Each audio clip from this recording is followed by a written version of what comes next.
Loud speaker, TV, radio, اس کی وجہ سے ایک بے ہنگم درخت کی طرح سے، یہ میں نے کئی بار لکھا ہے، بے ہنگم درخت کی طرح سے بڑھ گیا. اس کی پراپرلی ٹریمنگ جو کاٹ چھانٹ کرنی چاہیے تھی وہ شاید ہماری ذمہ داری تھی، ہم لوگوں کی ذمہ داری تھی، پڑھے لکھے طبقے کی ذمہ داری تھی، دانشوروں کی ذمہ داری تھی کہ وہ اس میں دلچسپی لیتے اور اس کو صحیح راستے کے اوپر موڑتے. لیکن جمہوریت میں بے ہنگم درخت کی طرح سے یہ بڑھ گیا، کاٹ چھانٹ اس کی نہیں کی گئی ہے. نتیجہ یہ ہوا ہے کہ مشاعرہ اب عوامی شہرت تو عطا کر دیتا ہے، لیکن ہو سکتا ہے کہ ایک شاعر پورے ہندوستان میں مشہور ہو مگر شہر ادب کے دروازے تک اس کی رسائی نہ ہو. بالکل. تو مشاعرہ صرف شہرت عطا کرتا ہے، آدمی کو معتبر نہیں بناتا. تو ملک زادہ صاحب آج کیا صورت ہو سکتی ہے کہ ایک بار پھر مشاعرہ اپنے ادبی معیار اور وقار تک پہنچے؟ دیکھیے، میں نے جو مشاعرے ابتدا میں سنے وہ راتوں میں ہوتے تھے اور پھر دل میں بھی ہوا کرتے تھے. جی. لاؤڈ اسپیکر کا میرے بچپن میں رواج نہیں تھا شاید. جی. ٹیپ ریکارڈر بھی نہیں تھے، وہ تو بہت دنوں کے بعد آیا. تو لوگ سنتے تھے اور مشاعرے کی جو تہذیبی روایات تھیں ان سے وہ واقف تھے. اردو کا دورہ تھا، اچھے اور خراب شعر میں امتیاز پیدا کرنے کا طریقہ جانتے تھے. بالکل. تو اس وقت جو داد و تحسین ہوتی تھی وہ کسی حد تک معتبر ہوا کرتی تھی. بالکل. لیکن آج جمہوریت میں مشاعرہ، اس میں رکشے والا بھی بیٹھا ہے جس پر میں سوار ہو کر کے گیا ہوں، اس میں ہمارے گھر کا نوکر بھی بیٹھا ہوا ہے اور ہم بھی بیٹھے ہوئے ہیں. اور کچھ یہ بات مجھے کہنی چاہیے اور کہنا چاہیے کہ ہمارے طبقے نے مشاعروں کو، ہمارے طبقے سے مطلب یہ ہے کہ دانشوروں نے، دانشور نہیں بلکہ پروفیسروں نے کچھ اسے نظر انداز بھی کر دیا. یہ اگر اس میں خرابیاں تھیں تو یہ ہماری ذمہ داری تھی اردو کے پروفیسر کی حیثیت سے کہ ہم ان خرابیوں کو دور کرنے کے لیے عملی جد و جہد کرتے. لیکن ہم یہ کہہ کر کے الگ بیٹھ گئے کہ صاحب مشاعرہ تو بالکل خراب ہو گیا اور ہم نے اس میں جانا چھوڑ دیا اور اپنے لیے ہم نے مذاکرے کیا ایک اور حوالہ پیدا کر لیا، جبکہ مذاکرے کی کوئی پرانی روایت اردو ادب میں نہیں ہے. بلکہ ملک زادہ صاحب آج کل جو سیمینار ہو رہے ہیں وہ نثر نگاروں کا مشاعرہ اسے آج کل جو سیمینار، مشاعروں کی روایت تو مصالمے کی شکل میں، مراختے کی شکل میں، صوفیاء کرام کی خانقاہوں کے سلسلے میں، قلعہ معلیٰ کے سلسلے میں اردو کی ابتدا سے لے کر کے دور حاضر تک آ رہی ہے. بالکل. تو یہ جب زوال پذیر ہوگی یہ روایت، اس میں خرابیاں پیدا ہوں گی تو ہماری ذمہ داری تھی.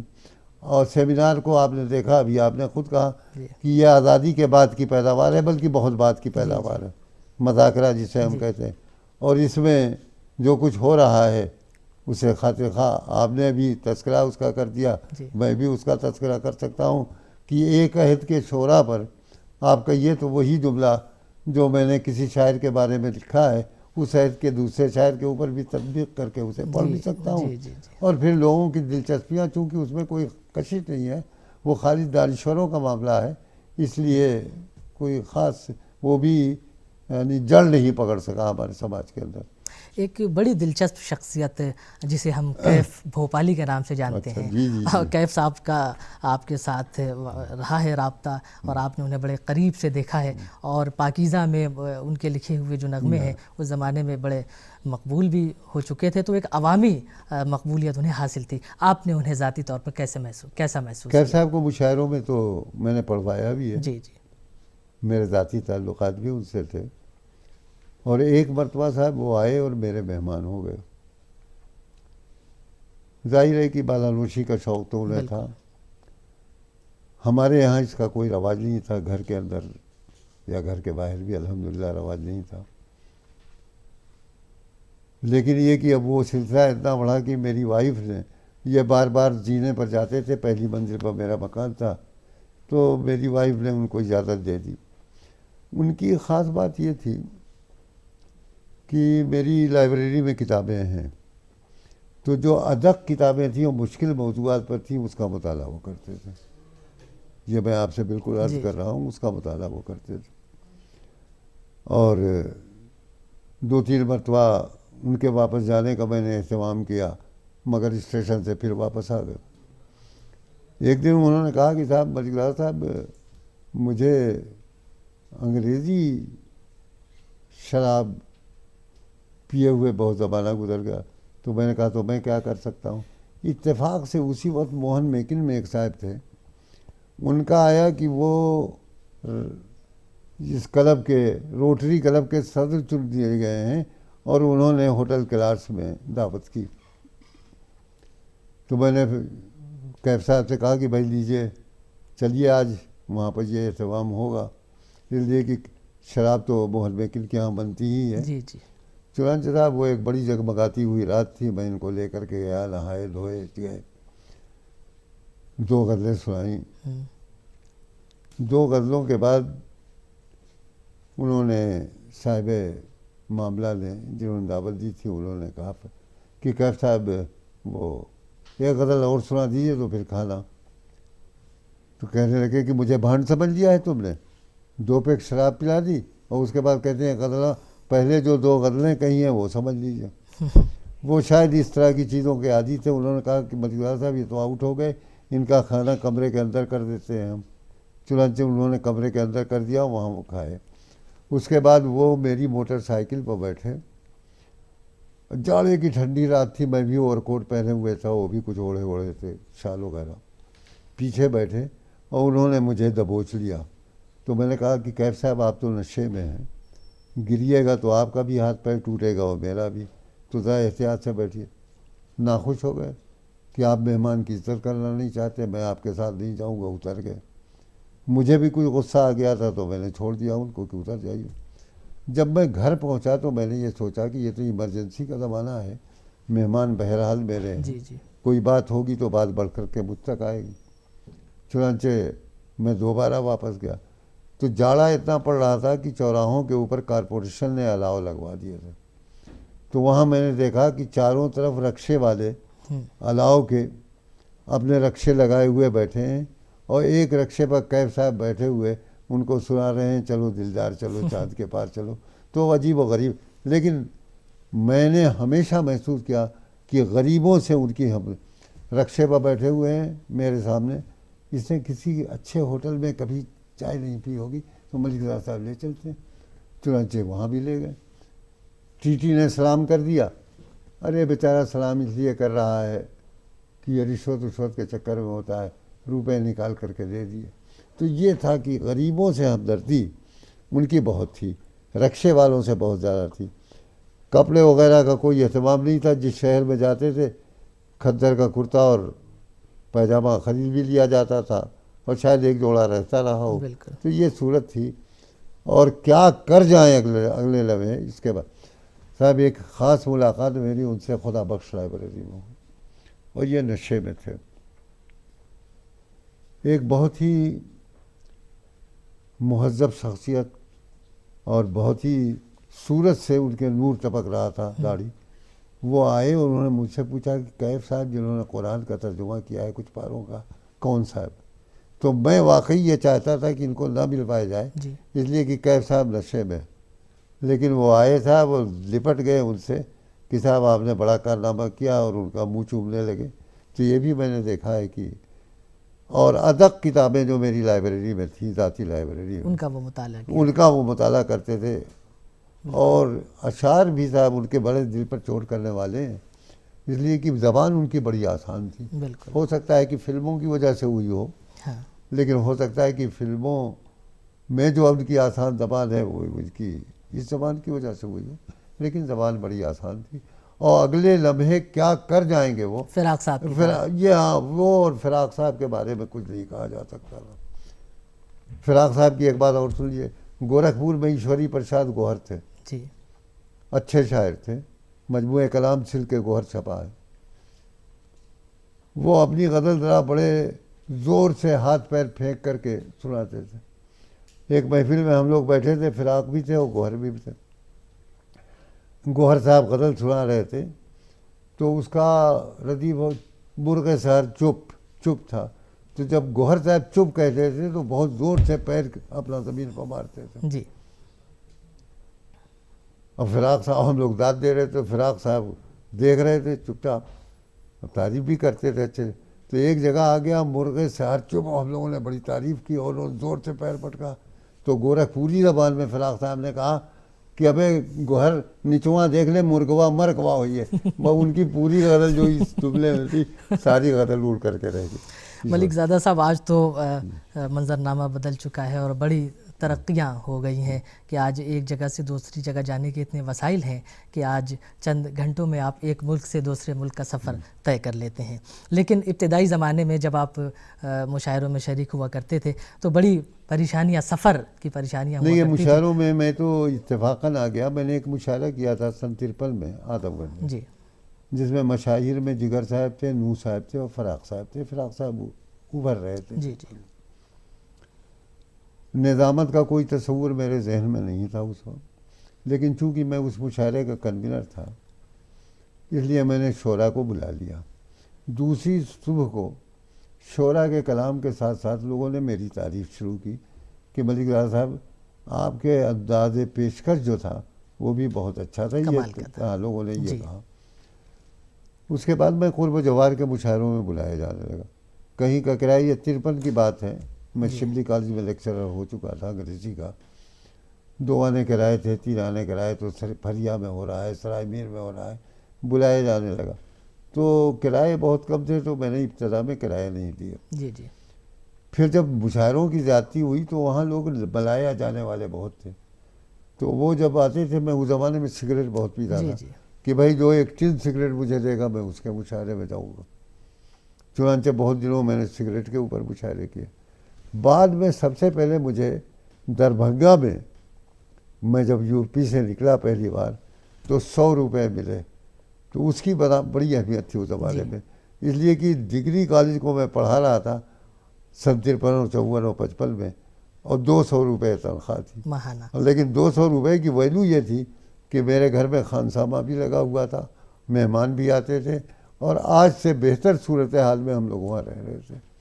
تو یہ پھر اس کے بعد مشاعروں کا سلسلہ شروع ہو گیا. ہندوستان کے مختلف گوشوں میں گیا. اچھا، ملک زادہ صاحب ایک بڑی ایسی شخصیت جسے ہندوستان کے فلموں سے دلچسپی رکھنے والے لوگ یاد کرتے ہیں، شکیل بدایونی. شکیل بدایونی کو آپ نے مشاعروں میں کیسا محسوس کیا؟ شکیل بدایونی کو صاحب دیکھیے، اس زمانے میں ایک چیز آپ کو بتاؤں کہ یہ کوٹ پتلون کا رواج تو تھا. جی جی. شیروانی ٹوپی باقاعدہ. اور آپ نے لکھا ہے کہ ٹوپی اور شیروانی جگر صاحب کے ساتھ مشاعروں سے رخصت ہو گئی. سمجھا نا آپ نے؟ شیروانی ٹوپی، پر ڈبہ، ہاتھ میں پان کا ڈبہ. شکیل صاحب سے میری پہلی ملاقات جو ہوئی وہ ٹوپی، بال والی ٹوپی، جی. یہ رواج تھا. گورکھپور میں انڈو پاک ایک مشاعرہ ہوا تو اس میں ہنگامہ ہو گیا. سلام مچھلی شاعری نے کچھ ہنگامہ کر دیا تھا. اب اس کی تفصیل میں جانے کا تو پتہ نہیں. ہاں، موقع نہیں ہے. ہنگامہ ہو گیا تو یہ لوگ بڑے مطلب شیروانی ٹوپی یہ تمام سب چیزیں تھیں. اور صاحب میں ایک مرتبہ بمبئی گیا اور ان سے ملا تو انہوں نے بڑے اخلاق کے ساتھ میری دعوت کی. اور خاص بات یہ تھی کہ انہوں نے مجھ سے یہ کہا کہ ملک زادہ صاحب آج تو مجھے خدا نے عزت دی ہے ممبئی کی فلمی زندگی کی وجہ سے، لیکن میں اس دن کو نہیں بھولا ہوں جب میں ٹین کا بکس رسی سے بندھا ہوا لے کر کے بمبئی آیا تھا.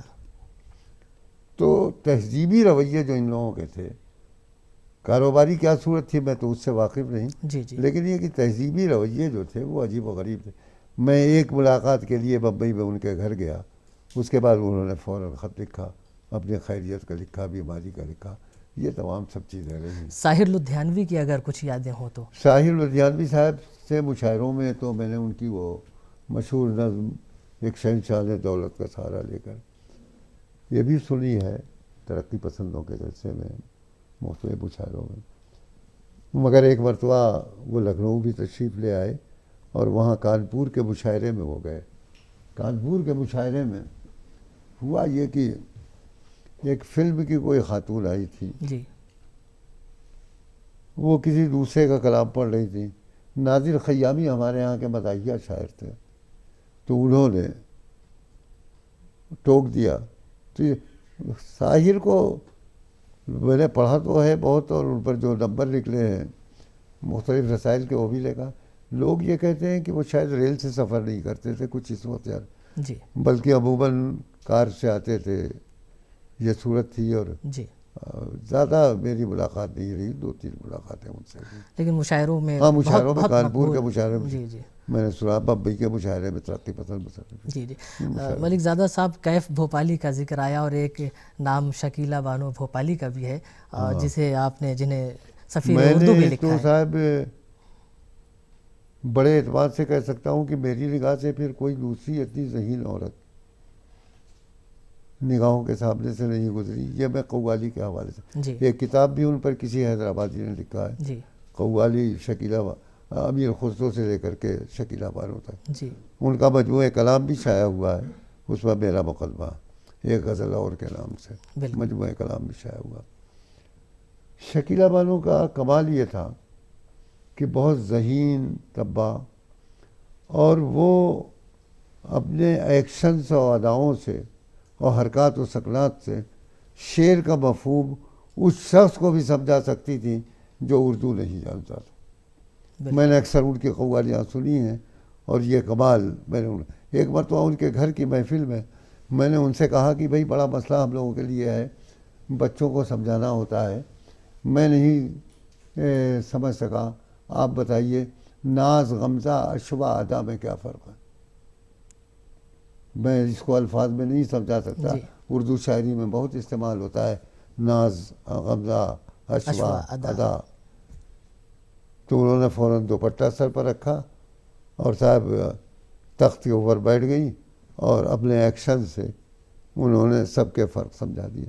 وہ بہت نہیں سنا. ان کا آخری دور جو تھا جی جی وہ بہت تکلیف میں گزرا.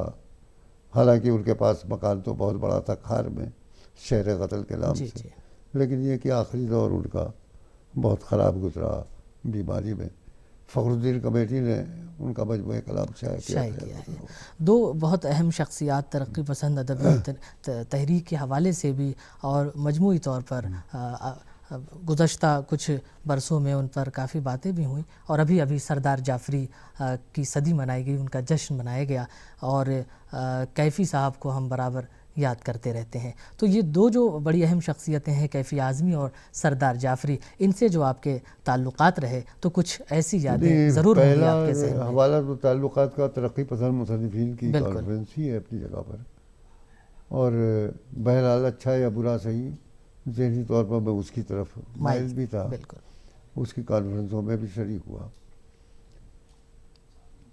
علی سردار جعفری عالم تھے، بڑے، ان کے پاس علم تھا. کیفی صاحب بھی رہے ہوں گے لیکن اتنے عالم نہیں تھے جتنا کہ جعفری جعفری صاحب تھے. کیفی صاحب کا اخلاق بہت اچھا تھا. میں کیفی صاحب کے گھر پر بھی گیا ہوں، جانکی کٹیر میں جو ہوں. ان کا انٹرویو لینے کے لیے ٹی وی والوں کی طرف سے میں ان کے گاؤں مچوا بھی گیا ہوں، اور بڑی محبت بھی کرتے تھے، تعلقات بھی تھے. کیفی صاحب نے سماجی کام بہت کیا. مثلا ایک گاڑی انہوں نے چلوا دی، جی، اپنے گاؤں کو بہت ڈیولپ کر دیا. وطن کو وہ نہیں بھولے تھے، اور اپنا وہاں پر جتنی بھی آسانیاں، ڈاک خانہ کھل گیا، ریل گاڑی چل گئی، اس کا نام کیفیات بھی ہے. تو یہ سب کام بھی انہوں نے بہت زیادہ کیے. یہ ہمارے جعفری صاحب تو یہ تو دانشور تھے بھائی اپنی جگہ پر، میرا تو، اور یہ ابتدا سے تھے. بلرام پور کی ان کی زندگی رہی ہو جائے، یہ دانشوری بہرحال ترقی پسندی میں جو عام طور پہ ملک زادہ صاحب یہ کہا جاتا ہے کہ جن لوگوں کا تعلق تنقید سے ہوتا ہے اور نثر سے ہوتا ہے وہ مشاعروں میں بہت زیادہ مقبول نہیں ہو پاتے، لیکن جعفری صاحب کو ہم دیکھتے ہیں کہ ایک طرف شاعری اور دوسری طرف نثر، دونوں تقریباً پیرالل ان کے ہاں چل رہی ہے، اور پھر بھی مشاعروں میں بڑے مقبول. ہاں ویسا تو ہے. جیسے آل احمد سرور صاحب تھے، جی، مجموعہ کلام بھی آیا ہے، اور نثری تو جی، کارنامے ان کے وقوع ہیں. بہت سے لوگ ہیں. کبھی کبھی یہ بھی ہوتا ہے، ایک بات آپ کو بتاؤں، یہ میری کتاب پر علی سردار جعفری نے مقدمہ لکھا 3-4 پیج کا، جی، شہر ستم پر. تو اس میں انہوں نے میرے بارے میں شروع ہی اسی سے کیا ہے کہ ملک زادہ صاحب کی نظامت کی پھوار میں لوگ اتنا زیادہ غرق ہو جاتے ہیں کہ ان کی شاعری میں کیا خصوصیات ہیں اس کی طرف کی توجہ نہیں جاتی. یہ لکھا ہے اسی سے. جی تو جب کئی حصوں میں آدمی بڑھ جاتا ہے تو جو سب سے زیادہ نمایاں پہلو ہوتا ہے نمایاں پہلو وہی ہوتا ہے نظر میں اس کا, رہتا ہے. اسی پر لوگوں کی توجہ رہ جاتی ہے. کچھ ایسا ہے. بالکل. لیکن علی سردار جعفری صاحب کی دانشورانہ وہ تو اپنی جگہ پر اسے باندھنا پڑے گا. سب قائل ہیں. ہاں سب قائل. تو ملک زادہ صاحب آپ نے اتنی اچھی گفتگو کی اور ماضی کے بہت سے ایسے گوشے آپ نے روشن کر دیے اور اس میں ہمارے ناظرین شریک ہوئے ہیں, لطف اندوز ہوئے, ان واقعات کی گہرائی میں آپ اترے. ایسی بہت سی شخصیات ابھی بھی ہیں جن پر گفتگو کی جا سکتی ہے اور ایک دفتر درکار ہے, اس لیے کہ آپ کی زندگی اتنے دائروں میں بٹی ہوئی ہے اور اتنے وسیع تجربے ہیں پوری دنیا کے مشاعروں میں سفر کے حوالے سے, ان مشاعروں کو دیکھنے سمجھنے اور براہ راست ان سے گزرنے کے حوالے سے. تو ان ساری چیزوں کو مجموعی طور پر آج عمر کے اس حصے میں آپ کھڑے ہیں کہ پورا ماضی آپ کے سامنے ہے, مستقبل کے اشارے آپ کے سامنے ہیں, حال کا منظرنامہ آپ کے سامنے ہے. آج اپنی پوری مجموعی زندگی کو آپ کس طرح دیکھتے ہیں؟ دیکھیے, ہندوستان میں مشاعروں کے حوالے سے یا اسٹوڈنٹ لائف میں جد و جہد آزادی میں نے جو کچھ بھی حصہ لیا, مشاعروں کے حوالے سے میں دنیا کے مختلف ممالک میں مدعو کیا گیا. جی بار بار گیا. خلیجی ممالک, ایران, کینیڈا, امریکہ, مختلف شہروں میں گیا. ایک ایک سفر میں 19 جگہوں پر مشاعرے کی. یہ تمام سب چیزیں ہیں.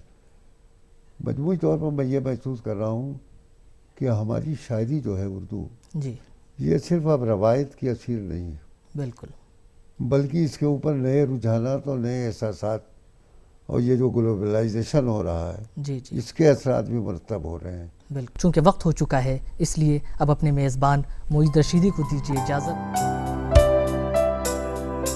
یاد ماضی ہے یا کوئی روشنیوں کا سفر, سلسلہ در سلسلہ ہے آرزوؤں کا سفر.